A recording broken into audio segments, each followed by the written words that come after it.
Are you walking through a storm that feels like it will never end?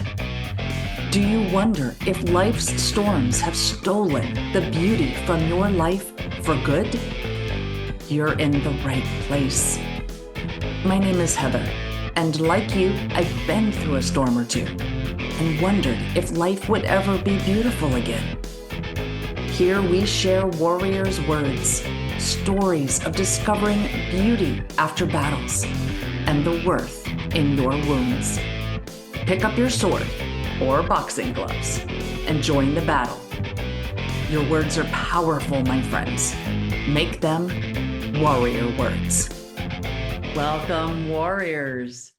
Micaiah Gray is a Christian marriage coach and the host of the United Christian Marriage podcast.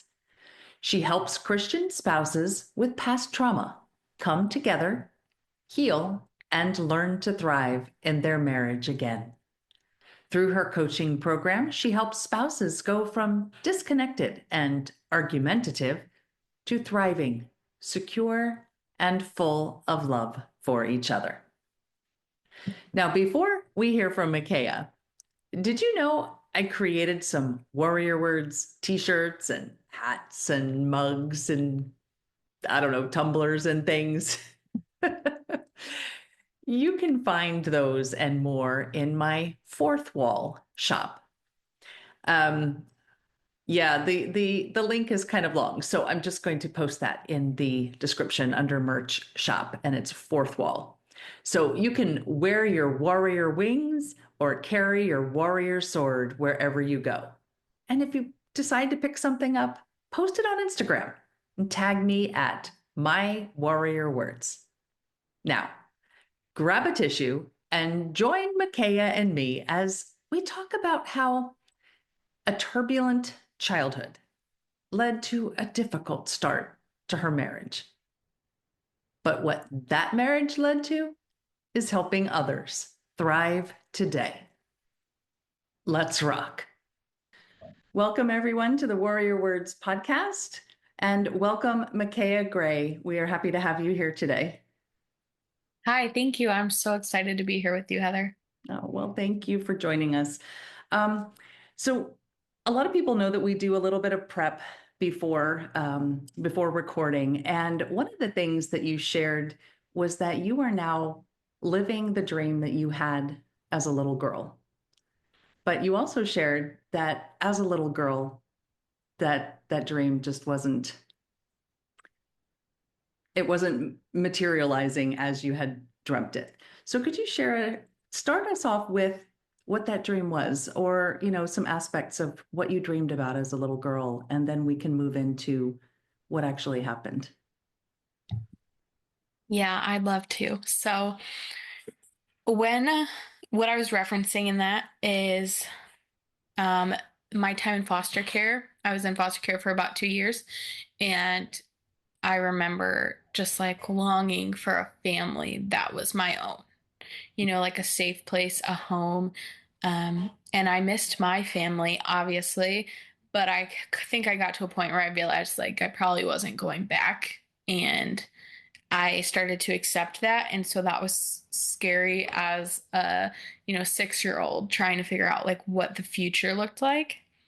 And now living in my dream, like I have that family, and it's not just a family, but like a strong Christian family. We're very rooted in our faith, and knowing that I never had a healthy marriage like role modeled for me. So for me to have a marriage where we both had past trauma, and so we both understand what that's like, we've had to unpack our trauma, but it doesn't define where we're at. It doesn't define us. And we've been able to have very vulnerable and open conversations about that. And we are both on the same page. Like we know what each other's gone through. We've shared things that we never thought we'd share with anyone.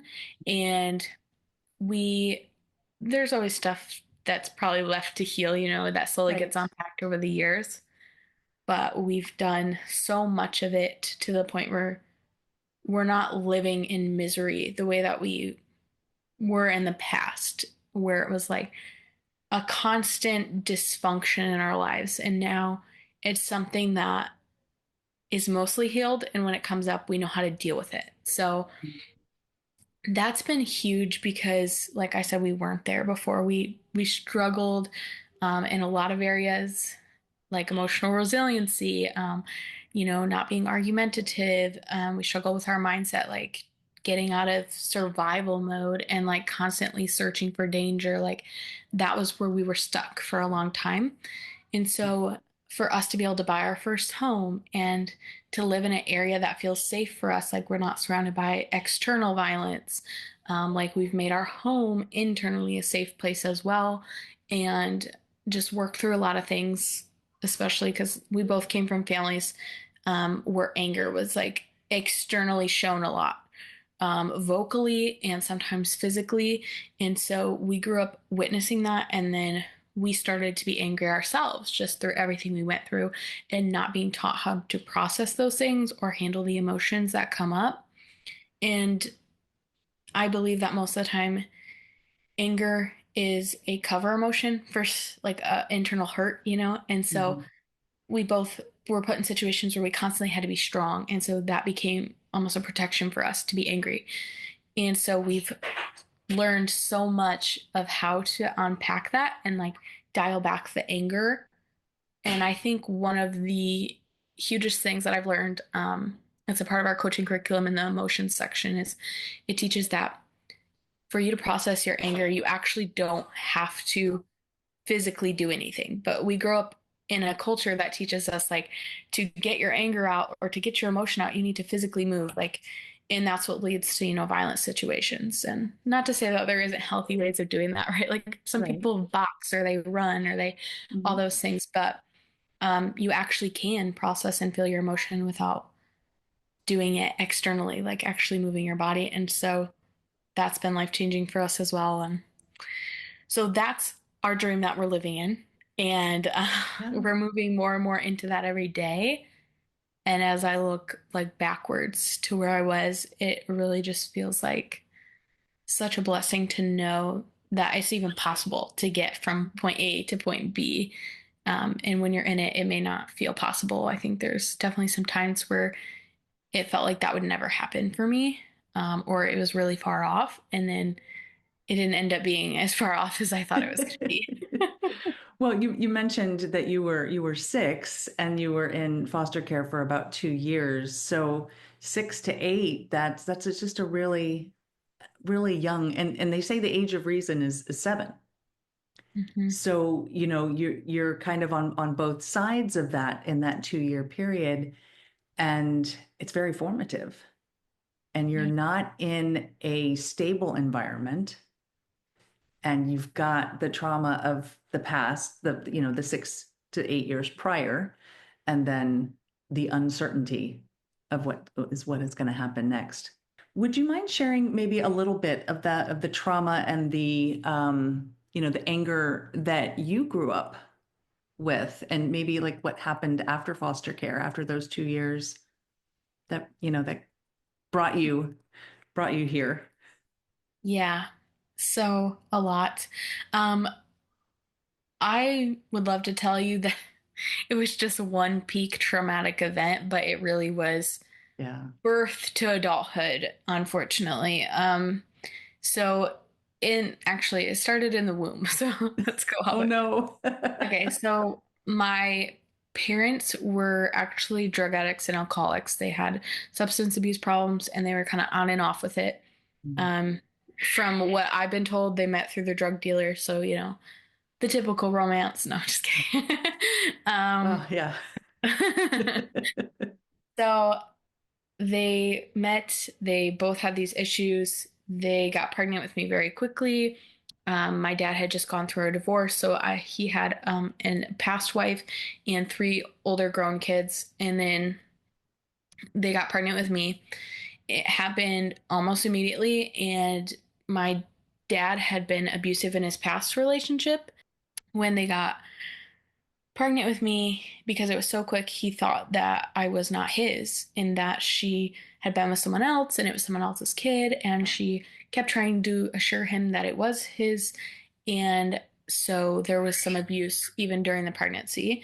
Um, and from how it's been told to me from different perspectives, he usually wasn't abusive if he was sober, but it was those moments, when he was drinking or on something that things would get out of hand. And he that continued on. It's funny enough, I came out looking exactly like my father. So like once I was out of the womb, there was no denying that I was his kid. And they ended up having my sister, and then I actually went into foster care at 5. So like 6 was the middle of it. It was like 5 to right before I turned 8. And so the first 5 years was with them. And in that time, like we lived in complete dysfunction. My dad was like very hoardery, so we just had stuff everywhere. Nothing was kept clean. They were very unpredictable. I had a older sister on my biological mom's side who stayed with us half of the time and was with her biological father half the time. Mhm. And she ended up parenting half the time. And then I had a grandma who we would spend weekends with her. And she was the one who originally took us to church and like got us involved in Awanas and that sort of thing. And she was our safe place. There was nothing really went wrong at grandma's house, but it was like when we were at home, it was a different story. And I remember just eating things out of the can, like eating chicken pot pies in bed and watching our little square SpongeBob TV, And so that's what I knew for the first 5 years of my life. Complete dysfunction. Nothing was ever the same. Um, but I know that they weren't in the right mind and there was a lot going on there. I'm able to have grace for them now, but I certainly did not always have that grace for them. Um, and then I went to foster care for 2 years. There was some things that happened in foster care. Um, I was grateful that I got to stay with my sister the whole time. We never got separated, and we were between two houses. We were in one, went to another, and went back to the first one. And they were considering adopting us, but then my older sister, had been trying to get us, but she was very close to my dad, and since he had his rights removed, the courts wouldn't let her take us. But his ex-wife was living like an hour away from everyone, and was kind of like distanced, and she was trying to get us. She didn't have any kids in the home at the time because her 3 had moved out, and so she ended up being able to adopt us. And so then we were kind of like put in a situation of like, do you want us to adopt you or do you want to go with her? And I remember feeling like, I don't know. Like, even at the time, I didn't think I was equipped to make that decision. And looking No, back, I'm like, you were 7, 8? yeah, I would have been probably 7. And looking back, I'm like, I don't know if they just asked me that, like, to make me feel important or like, who Mhm. was really making the decision in that. But looking back, I'm like, I don't think I was equipped to be making that decision. But um, we started doing visitations and kind of like easing into it. And then it started as like day visitations and then weekend visitations to then us moving in, switching schools, and getting ready to go to court to finalize the adoption. So we're with her, and there was a lot of like healing that had to take place because I remember she told me that I would just constantly say, like, I felt ugly. And she would try to say, oh, like, you're really pretty or like, you're gorgeous. And I'm like, no, I'm not. And I would fight her on it. And I just never could wrap my head around it. Mhm. And I don't think she ever realized how many like trust issues I had coming out of foster care. Because at that time, I think like she went into the adoption wanting us to feel normal, which was like an innocent want on her part, right? Like she Mhm. wanted us to feel like normal kids and to finally give us a normal life. But what I feel like that was a downside in the sense that we didn't get put through like therapy or anything to like help us transition out of that. We had, Right. our counselors when we were in, but in all honesty, we really didn't like our counselor and we didn't trust her. And when we brought issues to her, she ignored them. And so um, we didn't well, I know, and my sister would probably agree that we didn't really get that transition phase to decompress like what had happened and process it and get that out. And Right. so I remember just not trusting anyone at this point. And my sister was a year and a half younger than me. So, like, I was just constantly in like this mom mode over her instead of being able to see her as like this equal and she's my sister and we're in this together. I felt like I was like I had to mother her because it was almost like this expectation like when you go into foster care, take care of your sister. And so I took on that role and that was like heavy in and of itself. Yeah, of But then, course.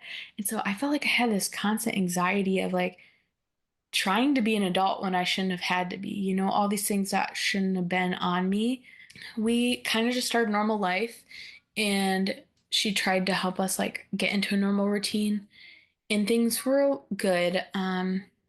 But then my grandpa got sick. So my adoptive mom's dad, he got sick, he had cancer, and we ended up moving closer down to our other family so that we could be with him.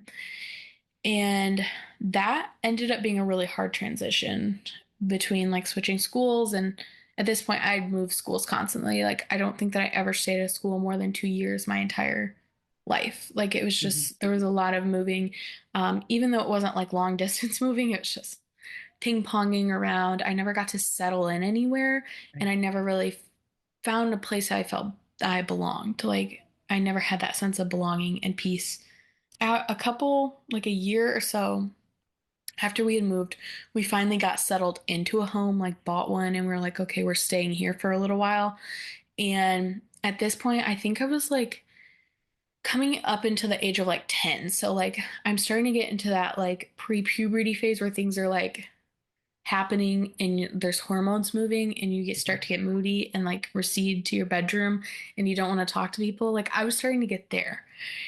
And obviously I'd never gone through puberty before, so I Right. We do that didn't, once. yeah, I didn't understand what was happening. And then on top of that, I had this past trauma that like kind of just got shoved under the rug. And I didn't know what trauma even meant. Like at that point, Right. I was so undereducated about these things. Like, um, they don't, they should, but they don't explain this to kids who are coming out and of this foster care transition. Like, what's going to happen, what's going to come up for you. Like no one told me you're going to go through this, this, and this, and this is how you deal with it. Like I was Mhm. completely unprepared. And so my mom saw the changes in me, but I think she just chalked it up to like normal preteen behavior. Like Okay. I don't think that she knew the depths of what was happening, but for me it was so much worse than that. Like I remember there was a moment where I got caught looking up sexual stuff on like my iPod or something on the internet. And I was scared to like admit that I knew what it was and that I was curious about it. Um, and so I lied because I was so ashamed and I was so afraid. I remember just saying like, oh, I heard someone say it and I wanted to know what it was. So I looked it up like, and I just tried to like write it off. And my mom was like, completely unprepared for that, and it made her very fearful, and I can't tell you exactly what was going through her head because I've never asked her, but I just know that she wasn't proactive about it, it was very reactive. Like we had an entire blow up about it. There was lots of like yelling, angry responses. She told me that if I didn't stop I might end up being trafficked, and then she went into like detail of telling me about sex trafficking. And I'm sure it was coming out of a place of like her being afraid because she loved me, but it was very not helpful for me in that situation. It No. just added to that trauma, like it was just another Right. thing It burden was me with. yeah, another piece of truly heavy information to put on a 10-year-old. Yeah.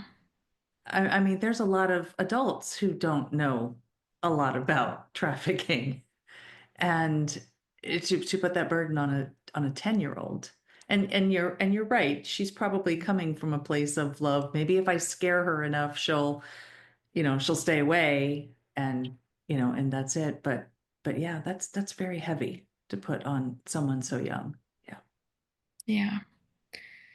So, It was around that age that a lot of stuff happened. That was one of the things.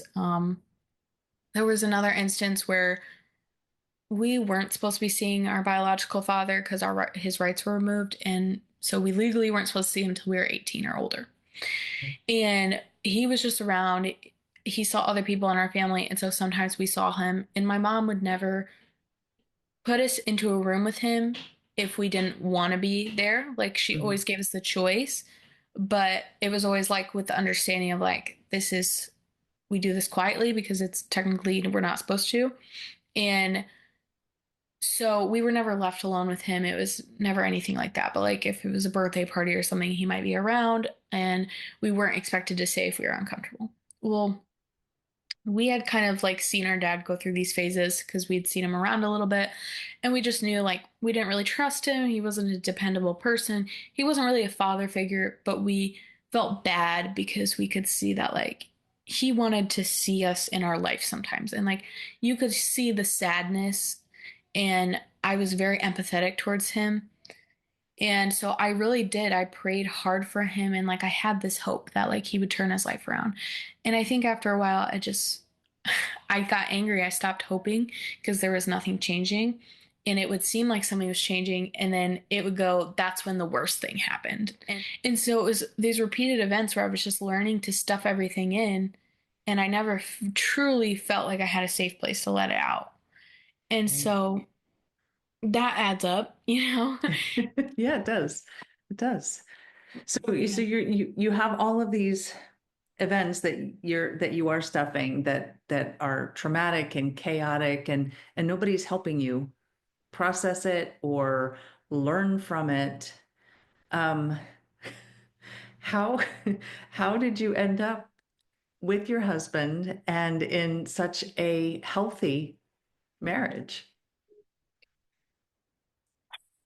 I had no choice is kind of the short answer. Like, Okay. yes, we always have a choice. Yes. Obviously, but I don't remember the exact sequence, but I just remember one night around the fifth grade, laying in bed and thinking, oh my gosh, my parents didn't love me. If they loved me, they would have got their act together. And so that was a big part of like what I turned into as a teenager.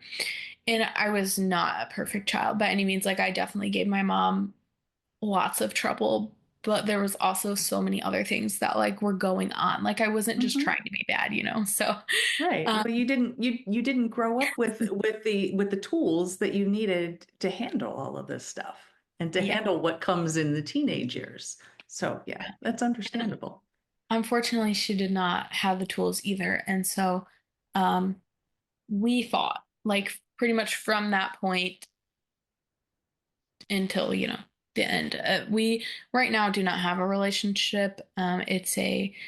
We're just until something changes, you know, there has to be boundaries. So Right. that's where I'm at now. But like there was a couple like sexual assault things and stuff that went on through my teenage years, like under my mom's roof, right? Like I felt like at the time, I felt like she should have been more protective of who was allowed into our home. Hmm. And I didn't feel like that boundary was protected the way it should have been. And it pretty much ended with me being 17 and no longer being able to stay at my house as a safe place anymore because I told my mom about something that had been going on with a family member and how, you know, they were sexualizing me and it was inappropriate contact and like all these. I didn't go into detail to tell her because when I told her, I was mad at this point. Okay. So I was using concise words and I was like, they're a pedophile. Don't want to be around them anymore. That's all I said. And I didn't really want to talk about it. I just wanted there not to be a question if I didn't want to show up at that family thing because so and so was going to be there. So like that was my intent. I did not like go into it wanting to cause family drama, but I think that's what she saw it as is like, oh, Right. it's just another thing that you're doing to get attention. And I'm like, you know, so that was hard for me. I felt completely unheard and unseen. And um, that day it didn't get brought up again. But it was like weeks later, then something got said that wasn't even directly about that, but was connected. And then next thing I know, she was blowing up at me. And I was like, okay, well, if this isn't a boundary that's going to be honored, then this isn't a safe place for me to live anymore. And so I pretty much told her I'm leaving and I'm calling CPS.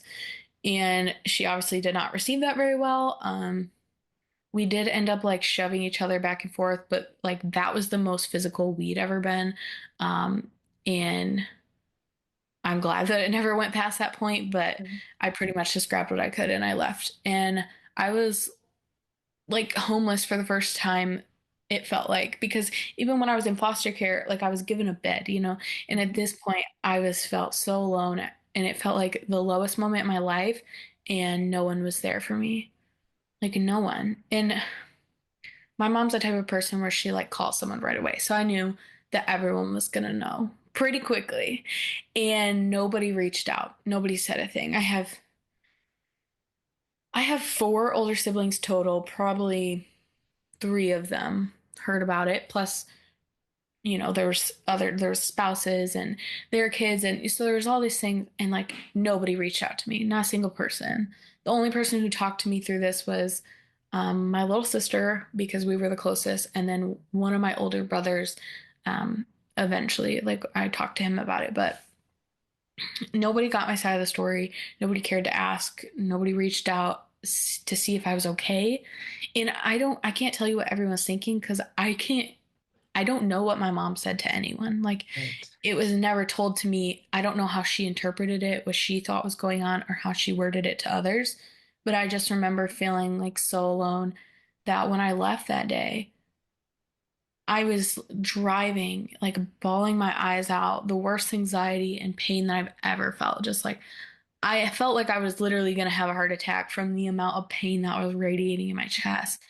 And I was driving and I was like, my car is small enough, I could just drive really fast into something and I'd probably die. Like I was literally thinking about committing suicide.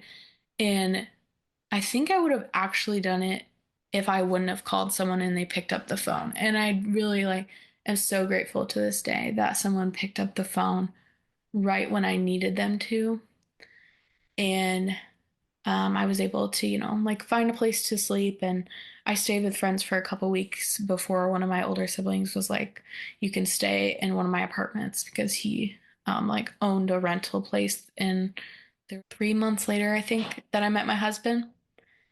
So this all happened pretty close together. And right before that, I just gotten out of like one of my first serious relationships. Like we had a bad breakup. So it was a lot of things that happening. Yeah. And now all of a sudden I was living on my own. I had no financial assistance. I mean, I was maybe eating one meal a day.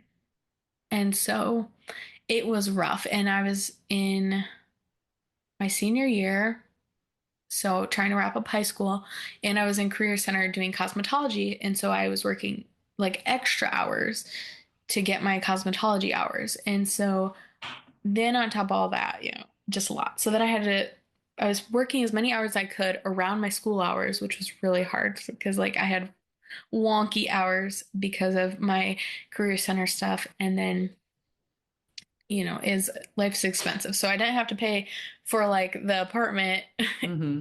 Yeah. but I had to pay for my own food, my own gas, like my own phone bill, like that sort of thing. And so I was just scraping by, surviving. But it was weird because even though I was still in survival mode a little bit, it was the first time that I truly started to feel safe because I had my own space. And getting out of the toxic environment that I had been in so long, where it was just constant traumas happening back to back, just started crying again. Like for the longest time, I would have to try to force myself to cry, or like I would go forever without crying, and then like it would just come. But it was like all of a sudden I was crying every day. And it was like this intense sadness that I think most people don't talk about this, but if you're in survival mode for so long, like when you get out of it, it's like it all hits you because you had to shut it. You had to shut everything down and just do the bare minimal survival for so long. Right. Mm-hmm. And then you transition and it all still has to be processed, right? So it comes up. Exactly. Yeah. Yeah, And it's that's a still in lot. there. It's still in Yeah. there. Yeah. And you're talking at 17 years worth at this point, too. Yeah. Yes. Yes. Meet my husband. Boom, pregnant. My senior year, living alone, can't even hardly afford basic living. I mean, it was bad. And now I'm pregnant. And so it was immediately like I had been starving, and then he came into my life, and it was like all of a sudden a man was taking care of me, and I had never been taken care of. Like, I had never been in a place where I felt like someone genuinely cared about my safety and about meeting my needs. And while like my mom had met like my physical needs, like she fed us, kept us warm Right. and safe under a roof, but it was like emotionally unsafe constantly. And then it was like being with him, even though, don't get me wrong, because like we had angry outbursts, we had things we fought over. Like there were some really hard moments. We broke up twice, and we were like, "Are you sure you want to do this?" But we just kept coming back together because it was the first time that we met someone where we like shared our trauma experiences, and we realized like we you could say we trauma bonded a little bit, which sometimes people act like that's a bad thing. It wasn't a bad thing for us. Like I can see how it could be in certain circumstances, like if you're already married and you trauma bond with someone else, or Yeah.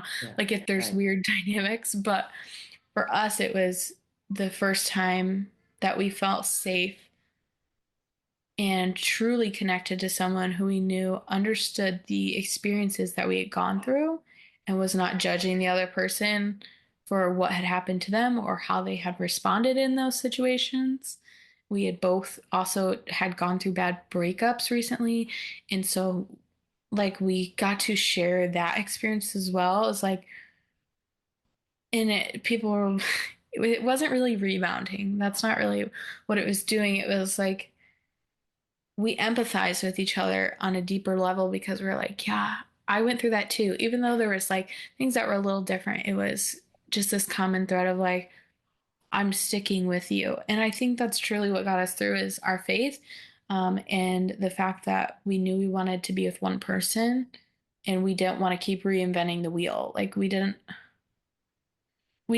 have the energy in us to keep dating forever. And like at this point, we're still young. So like, you're like forever, whatever. Like, but at this point, our lives had been so heavy, it felt like forever. Like, it felt like we had been waiting for some place safe to come. And it didn't come for the first 17 years of our lives. And then suddenly we found someone who genuinely cared about us. And he met all of my physical needs in a time when no one else was. And I met all of his emotional needs at a time when no one else was. And so we came in and we filled the pieces, and then we got to heal together. And that was messy, but it was beautiful, like within the messy, if that makes sense. It does. It's one of the things that I like to talk about is that there's always beauty, even in the mess, even in the suffering and the pain, you can always find something, Yes, so it's not always easy, but it's always there. So yes. exactly. So, so, So that's how it happened. so so you healed or not healed. Healed is rather definitive when I think healing kind of I think it's a lifetime thing because just like learning and loving, there's always something to do. Um, and as imperfect human beings, we still make mistakes that we need to seek forgiveness for and forgive others for. So definitely. So then because you're actually in the marriage industry now.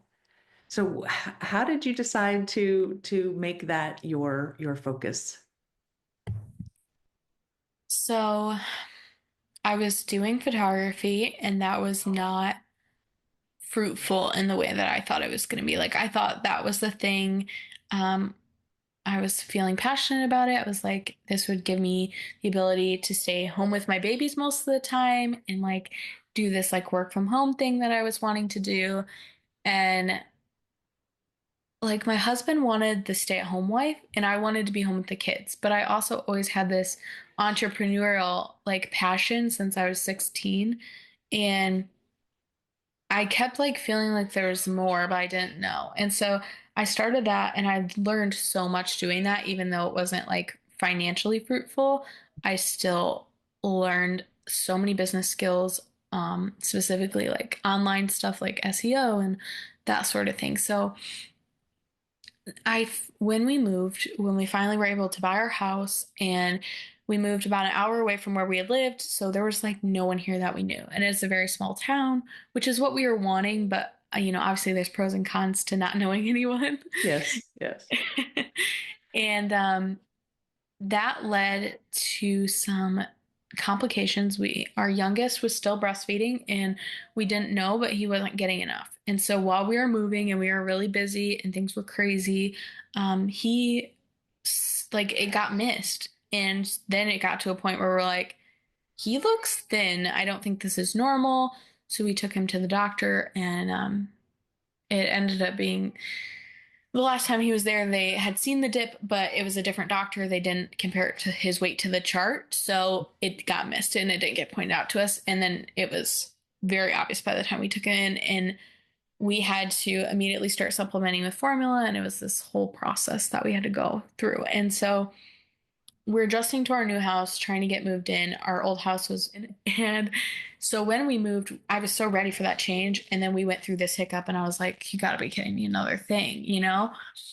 But what that led to was the Lord, like, kind of, I had to put my photography business off. Like, I had no choice at that point. And I was just getting to the point where I thought I was about to grow. Like, I was like, this is the point where I'm going to be scaling this. Like, this is going to work. And then it was like, no, actually, I have to put this on the back burner because my child needs all of my attention right now. Like, this is going to take everything in me to reestablish breastfeeding and get him to a healthy weight. And so, I put everything on hold. And then by the time he was good again and he was ready to be on his own and start drinking, like milk or, milk and breast milk, like the whole process, then I started looking back at what that was going to look like for me now. And I realized that I had no passion to go back to what I was doing. Zero. And I had also been very bad at prioritizing like that balance of working from home and working in the home and being with my kids and giving my husband what he needs. Like my balance was completely skewed. I was like on my computer way too much and I was like putting other things off and it felt so urgent. And then when I had that distance, I got to like have that sight. And so I didn't know what it was going to look like, and I prayed really hard about that. And I felt the Lord call me to start a podcast. And so I kept seeing all these things like start a podcast here, start a podcast there. I'm like, okay, are you trying to tell me something? And it kept going on. Mhm. I'm like, okay, what is it going to be about? So then I went to this like boot camp training and I did all these things. And I heard the Lord say reviving Christian families, and that was initially how I launched my podcast because I tried to look at like what we went through and I was like, oh, well, that's kind of like what came to me was like helping other families who've gone through trauma not repeat that like generational cycle of like passing those things down to their kids. But then once I launched, I realized like people don't always know what that means. They don't understand some of the bigger terms, and like reviving Christian families was too generic for the podcast. So I ended up niching down even further because I realized that even though my big vision is still the same, it all starts with marriage. Like you have to be united in your marriage. You have to heal together. Like that's what we did. Even though we were pregnant and then we had a kid very early, like, we didn't really we didn't get to be married without having a kid because we got married 2 months after having a kid. So we were like, it was never separate for us, but there was still so much work that we had to do together apart from parenthood to then really show up well in our parenting and in our home and all the other things. So that's why I niched down to marriage. And I won't tell you the whole story of how I got into the coaching thing. That really was completely God, like just divine intervention moved me into the perfect place at the perfect time where the perfect word was said to me. And then I was jumped into that world, and I'm just wrapped up my coaching certification. So I Congratulations. Yeah. Thank you. So yeah, that's it's been extra special to even watch like what it was like for me to go through the program and then learn more tools, even further beyond what we DIY'd in the beginning at 18. Yeah. And so now it just, yeah, I truly believe that to have a strong marriage, the only thing that comes before that is to have a strong faith, really. And that is so incorporated into everything I do because I believe that is the root of everything. Mhm. But then, like, having a strong marriage is the second piece if you're married. And that's when everything trickles, like, like into our parenting and our jobs, into all these things, in our, even out into our communities, just being very aligned with God's will for us in our marriage. So, Oh, that's wonderful. Well, if somebody wants to listen to your podcast or if they want to, are you actively coaching now? Because you said you just got certified. Are you actively doing that? Can people come work with you? yes. So, the podcast is United Christian Marriage. It's available everywhere. So, I'd love for you guys to come listen.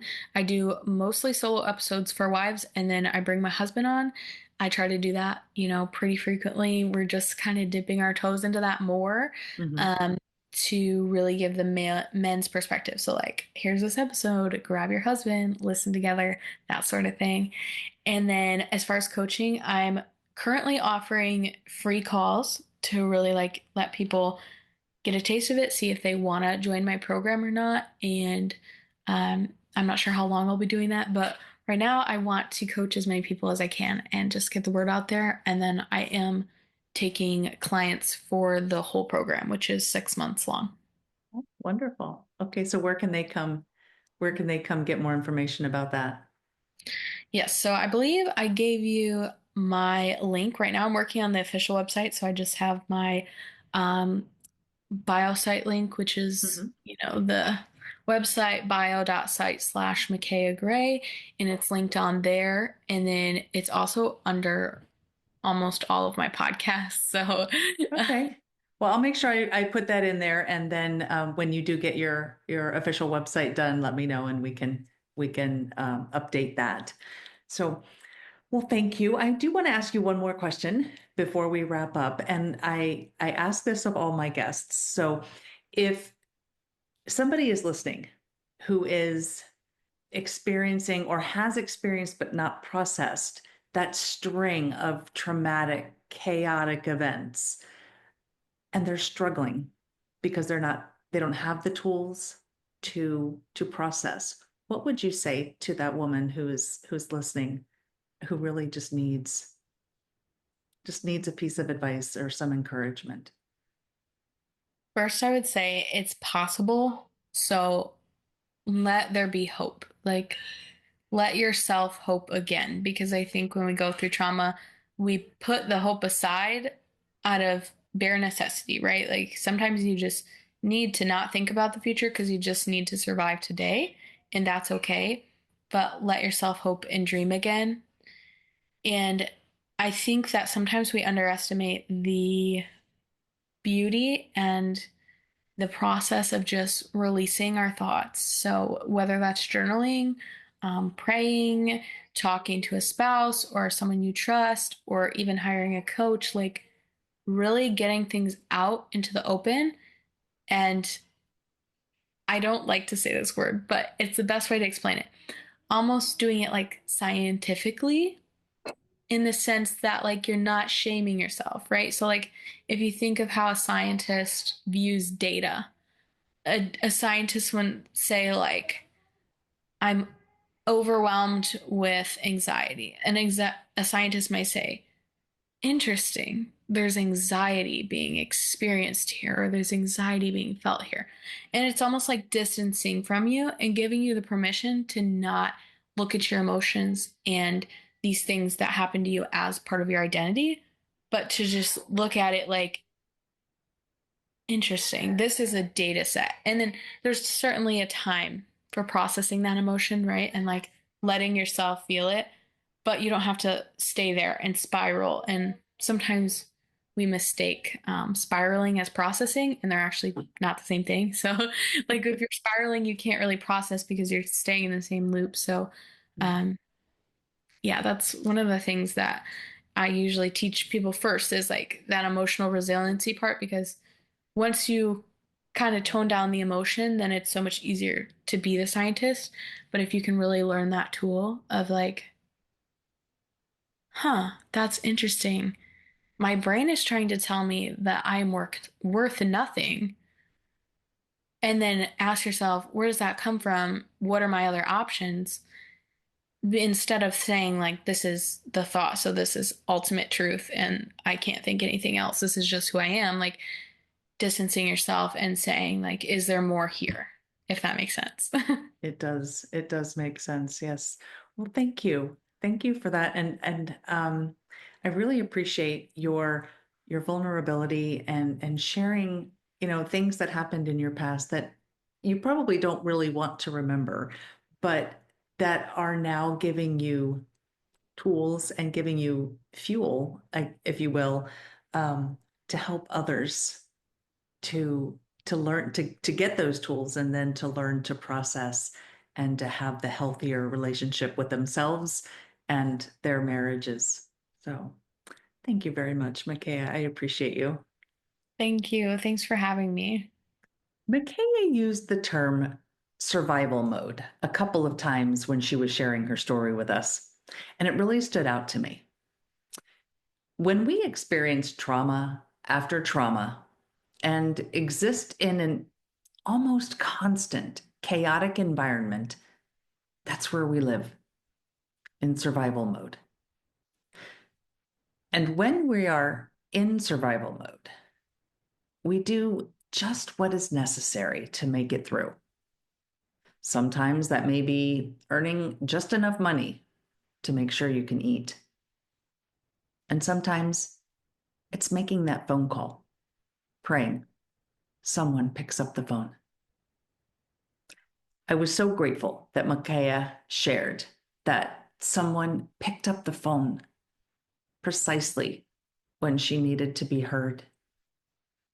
That person probably had no idea the impact of this simple action at that moment in time.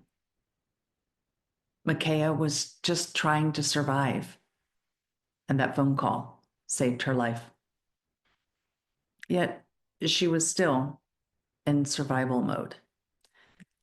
She spent her whole life not feeling seen or heard, not feeling valued, and sometimes feeling outright ignored.